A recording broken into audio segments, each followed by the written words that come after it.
बिल्कुल, तो अब से थोड़ी देर में प्रधानमंत्री नरेंद्र मोदी रैली को संबोधित करेंगे। खचाखच भीड़, लगातार हम सुबह से तस्वीरें आपको दिखा रहे हैं। तमाम जो लोग हैं मेरठ के बेहद उत्साहित हैं। और आपको बता दें, कैसा आप देख रहे हैं आरएलडी बीजेपी इस बार एक साथ चुनावी मैदान में? ऐसा है कि नाम इनके अलग अलग है, काम तो एक ही है। हाँ। राष्ट्रभक्ति। नाम अलग है, काम एक है, ये कहा जा रहा है। ठीक कहा जा रहा है जी। आज बहुत ही खुशी की बात है, आदरणीय प्रधानमंत्री जी ने, देश के पूर्व प्रधानमंत्री स्वर्गीय चौधरी चरण सिंह जी को इस सरकार ने भारत रत्न दिया है। किसानों में इसकी बहुत बड़ी, किसानों में खुशी है, लहर है। और आप देख के रहे, कहा जा रहा था कि नल चलेगा कमल खिलेगा, इस तरह के नारे लग रहे हैं। बिल्कुल सही है, चलेगा हैंडपंप खिलेगा कमल, ये नारा है और यही होगा कमल। पश्चिमी उत्तर प्रदेश की 27 सीटों की अगर हम बात करें, इस बार पिछली बार के मुकाबले कितना बेहतर मुकाबला हो सकता है या कितना बेहतर नतीजा आ सकता है? पश्चिमी उत्तर प्रदेश की सारी 27 सीटें गठबंधन जीतेगा, एनडीए जीतेगा। अच्छा ये बताइए, हर बार किसानों में नाराजगी दिखती थी, लेकिन इस बार हम किसानों की संख्या ज्यादा देख रहे हैं। जब हमारे नेता, किसानों के नेता जयंत चौधरी एनडीए में शामिल हो गए तो काहे की नाराजगी? फिर कोई नाराजगी नहीं है। हाँ। आप क्या कहेंगे? मैं तो आपके माध्यम से कहना चाहता हूँ, देश के प्रधानमंत्री आदरणीय नरेंद्र मोदी जी ने जो देश के किसान और गरीब मजदूर को जो सम्मान दिया है, हमारे पूर्व प्रधानमंत्री स्वर्गीय चौधरी चरण सिंह जी को भारत रत्न देकर, उससे किसानों के अंदर एक बहुत खुशी की लहर है। तो लगातार आप ये तस्वीरें देख पा रहे हैं और हमारे दो सहयोगी हमारे साथ में लोमस और प्रियंका यहां पर जुड़े हुए हैं। प्रियंका, सबसे पहले आपका रुख करते हैं। देख रहे हैं कि लोगों में अलग तरीके का उत्साह देखने को मिल रहा है और सबसे बड़ी बात कि ये चुनावी शंखनाद होने वाला है, और क्या कुछ कह रहे हैं लोग? बिल्कुल, देखिए सृष्टि, यहाँ पर इंतजार अब प्रधानमंत्री नरेंद्र मोदी का हो रहा है। योगी आदित्यनाथ पहुंच चुके हैं, नायब सिंह सैनी हरियाणा के मुख्यमंत्री पहुंच चुके हैं, अनुप्रिया पटेल यहाँ पर मौजूद है, तमाम मंत्रीगण यहाँ पर आपको इस मंच पर दिख रहे होंगे। बस इंतजार हो रहा है प्रधानमंत्री नरेंद्र मोदी पहुंचे और उनका संबोधन शुरू हो। यहाँ पर आप देखेंगे तो भारी हुजूम लोगों का उमड़ पड़ा है। लोगों में जबरदस्त तरीके से यहाँ पर उत्साह है और इनसे हम बात करने का प्रयास भी करेंगे।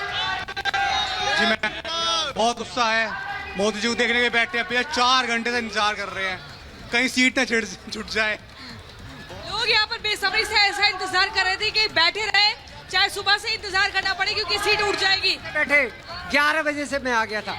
हाँ जी, मोदी जी का वेट कर रहे हैं 11 बजे से। हाँ जी, 11 बजे से ही वेट कर रहे हैं। इस बार जीत रही है 400 पार पक्का 400 से प्लस में ही होगा। पश्चिमी उत्तर प्रदेश में भी सीटें आएंगी। पश्चिमी उत्तर प्रदेश में भी सीटें जबरदस्त आएंगी। हाँ जी, पूरा सीट आएंगी। हाँ जी, 80 की 80 आएंगी। अब की बार विपक्ष का सुपड़ा साफ। देखिए, यहाँ पर 2 नए नारे दिए गए हैं। अब की बार विपक्ष का सुपड़ा साफ, और दूसरा इंडी गठबंधन को लेकर कह रहे हैं कि विपक्ष तो है ही नहीं। यहाँ पर लोगों से भी हम बात करेंगे। बताइए, अब की 400 पार, अब की बार 400 पार। देखिए, तो यहाँ पर जो है आज जो तस्वीर है वो बहुत ही खूबसूरत देखने को मिल रही है, क्योंकि अगर हम यहाँ पर देखें तो कटआउट्स के तौर पर देखिए जेपी नड्डा की तस्वीर दिख जाएगी, अमित शाह की दिख जाएगी, इसके अलावा चौधरी चरण सिंह का जो पोस्टर है उसमें तस्वीर उनकी बहुत जबरदस्त तरीके से अच्छा फ्रेम करके बड़ी लगाई हुई है। लेकिन यहाँ पर आपको बताएं, जो लोगों में उत्साह वो इसलिए क्योंकि किसानों की संख्या बहुत ज्यादा है और वो सुनना चाहते हैं कि मोदी जब यहाँ पर पहुंचेंगे तो किसानों के लिए वो क्या कुछ कहते हैं, क्योंकि गन्ना उत्पादकों को लेकर कुछ बड़ा ऐलान हो सकता है इस मंच के माध्यम से माना जा रहा है। और आपको बता दें, दूसरे फेज में दूसरा फेज होगा जब मेरठ में मतदान होगा, और ऐसे में 7 फेज इसमें इस बार मतदान होना है। लेकिन ये मेरठ वो सरजमी है, वो क्रांतिकारी धरा है जो बार बार 1857 की भी याद दिलाती है। और बिल्कुल प्रियंका, आपके पास लौटेंगे 26 अप्रैल को, यानी दूसरे चरण के तहत यहाँ पर वोटिंग होने वाली है। और अगर हम बात करें पश्चिमी उत्तर प्रदेश की 27 लोकसभा सीटें, 19 सीटों पर बीजेपी का कब्जा। हम लोमस के पास चलते हैं और लोमस समीकरण पर बात करते हैं। क्योंकि अगर हम यहाँ मेरठ की बात करें तो पिछली बार भी बीजेपी के कब्जे में गई थी, बीजेपी के खाते में गई थी मेरठ लोकसभा सीट, लेकिन जीत का अंतर बहुत माइनर सा था। इस बार क्या लग रहा है, अरुण गोविल की उम्मीदवारी, प्रधानमंत्री नरेंद्र मोदी का एक बार फिर से यहां से शंखनाद, क्या अंतर को और बढ़ाएगा?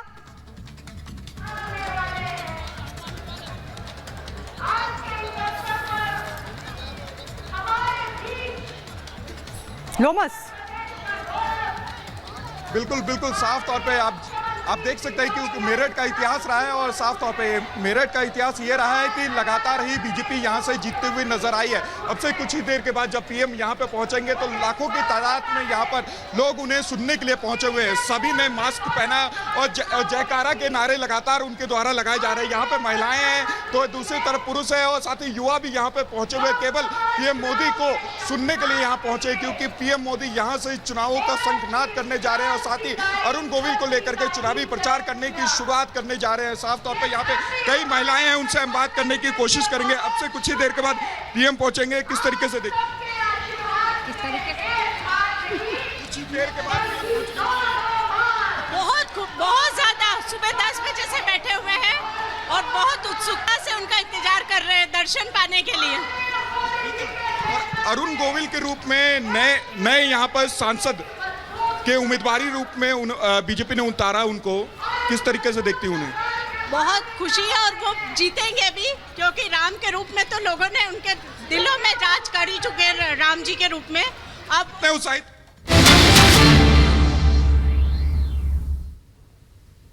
आज ये देश को चौंका देगी और आज ये देश को बता देगी कि जो रामलीला में देश बचाओ का खोखला नारा देते हैं, वैसे उनकी मानसिकता देश को किस प्रकार से बांटों की रही है, उसका आज प्रमाण आपके समक्ष रखने जा रहा हूं। आज किस प्रकार से देश की भूमि को, वैसे तो ये रामलीला में जो इकट्ठा हुए हैं देश की संपत्ति को अपनी जायदाद मानते हैं, परंतु किस प्रकार से देश की भूमि को एक प्रथम परिवार, एक पार्टी का अपनी व्यक्तिगत जायदाद समझकर किसी और के हवाले कर देता है, आज इसका खुलासा होने जा रहा है। आज उसका हम प्रमाण देने वाले हैं आपको।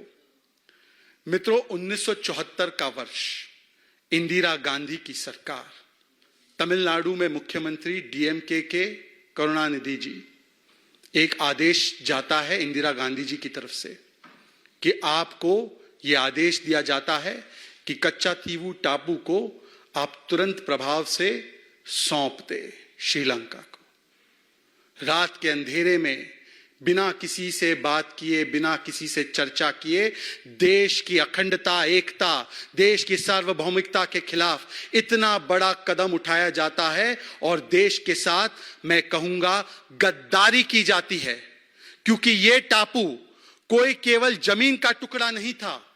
ये टापू दरअसल भारत माता का एक अभिन्न अंग था। ये टापू तमिलनाडु का अभिन्न अंग था। ये टापू हमारे तमिलनाडु के मछुआरों की जिंदगियों का एक स्रोत था और उसे केवल अपने परिवार के हित के लिए, राष्ट्रहित को कुचलते हुए, राष्ट्रहित के साथ समझौता करते हुए, अपने परिवार का फायदा देखते हुए, डील करते हुए, कुछ लोग मैच फिक्सिंग की बात कर रहे हैं ना, आज डील फिक्सिंग के बारे में बताता हूं कि डील फिक्स करते हुए देश की भूमि भारत मां के टुकड़े को सौंप दिया गया। राहुल गांधी जी, मैच फिक्सिंग नहीं, देश के साथ आपने क्या क्या कमीशन फिक्सिंग की है और देश के हितों के खिलाफ आपने क्या क्या डील फिक्सिंग की है। सुनिए आपके परिवार ने क्या किया।